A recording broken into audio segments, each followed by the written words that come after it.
મતદાનની વધેલી ટકાવારીથી અમને જ ફાયદો થશે, ફડણવીસ ઉત્સાહી, કરી મોહન ભાગવત સાથે મુલાકાત। મહારાષ્ટ્ર વિધાનસભા ચૂંટણીમાં મતદાનનો તબક્કો પૂર્ણ થઈ ગયો છે અને હવે પરિણામોની રાહ જોવાઈ રહી છે। મહારાષ્ટ્રમાં શરૂઆતના કલાકોમાં એવું લાગતું હતું કે મતદાન ધીમું થયું હતું, પરંતુ સાંજે જ્યારે આંકડા આવ્યા ત્યારે તમામ રેકોર્ડ તૂટી ગયા હતા। છેલ્લા 3 દાયકામાં પ્રથમ વખત મહારાષ્ટ્રમાં 65% વધુ મતદાન થયું છે। ગડચિરોલી અને કોલ્હાપુર જેવા જિલ્લાઓમાં મતદાનનો આંકડો 75% સુધી પહોંચી ગયો છે। હવે રાજકીય પંડિતો મતદાનની વધેલી ટકાવારી અંગે પોતપોતાની અટકળો લગાવી રહ્યા છે, પરંતુ ડેપ્યુટી સીએમ દેવેન્દ્ર ફડણવીસ ઉત્સાહી છે। ફડણવીસનું કહેવું છે કે ભાજપ અને મહાયુતિને આ વખતે ફરીથી જનતાના આશીર્વાદ મળશે। મહારાષ્ટ્રમાં ગ્રામીણ જિલ્લાઓમાં સૌથી વધુ મતદાન થયું હતું, જ્યારે મુંબઈ ક્ષેત્રમાં માત્ર 52% મતદાન થયું હતું। હવે બે મોટા ગઠબંધન મહાયુતિ અને મહાવિકાસ આઘાડી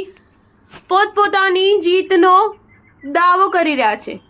વધુ મતદાન થવા બાબતે ડેપ્યુટી સીએમ ફડણવીસે કહ્યું કે જ્યારે પણ વોટ ટકાવારી વધે છે ત્યારે માત્ર ભાજપને જ ફાયદો થાય છે। સ્પષ્ટ છે કે આ વખતે પણ ભાજપ અને મહાયુતિને ફાયદો થવાનો છે। વોટિંગ કર્યા બાદ તેઓ બુધવારે સાંજે આરએસએસ હેડક્વાર્ટર ગયા હતા અને ત્યાં આરએસએસ ચીફ મોહન ભાગવતને મળ્યા હતા।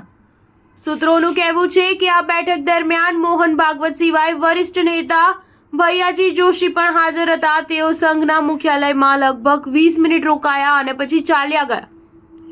આ બેઠક અંગે ભાજપના નેતા કે અન્ય કોઈ સૂત્રોએ કોઈ સ્પષ્ટતા નથી કરી, પરંતુ ચર્ચાએ જોર પકડ્યું છે કે કદાચ ફડણવીસને સીએમ પદ માટે આરએસએસનું સમર્થન મળ્યું છે।